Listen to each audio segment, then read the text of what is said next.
Vers 10 mois, votre enfant commence à se mettre debout, donc il faut l'accompagner, mais ce n'est pas toujours simple pour le dos des parents. Donc une petite astuce, c'est de mettre un foulard sous ses bras pour l'aider à marcher, le soutenir et lui laisser une certaine autonomie.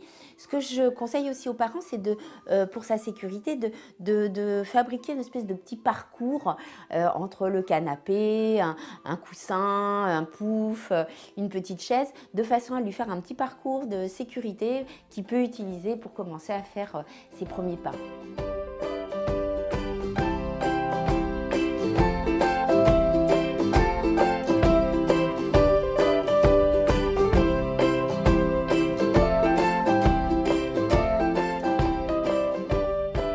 À 10 mois, il a très envie de manger aussi avec les parents, donc souvent il arrive à avoir 2 repas, son repas, puis il repicore avec les parents. Donc là, soyez vigilants, évitez le grignotage, anticipez, sinon vous ne redonnez pas de dessert, faites attention.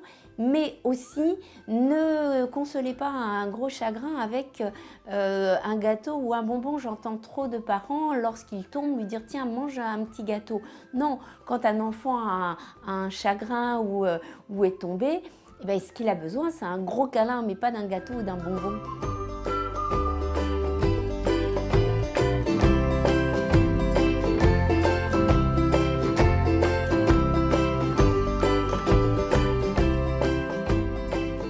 À 10 mois, ça y est, bébé commence à explorer partout et à faire 3000 bêtises à la seconde.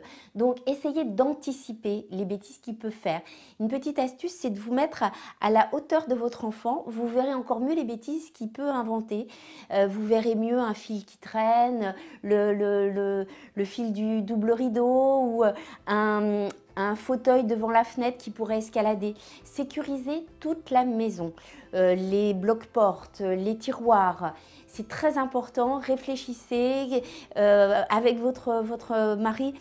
Essayez d'anticiper toutes les bêtises qu'il peut faire.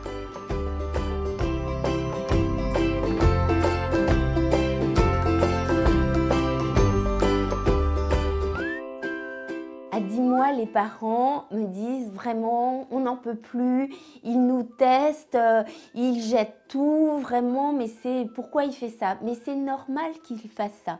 C'est une étape obligée. En fait, ça vous est pas adressé à vous en tant que parent. Et s'il jette tout par terre, c'est plus des expériences qu'il fait qui sont très importantes pour lui, pour son développement.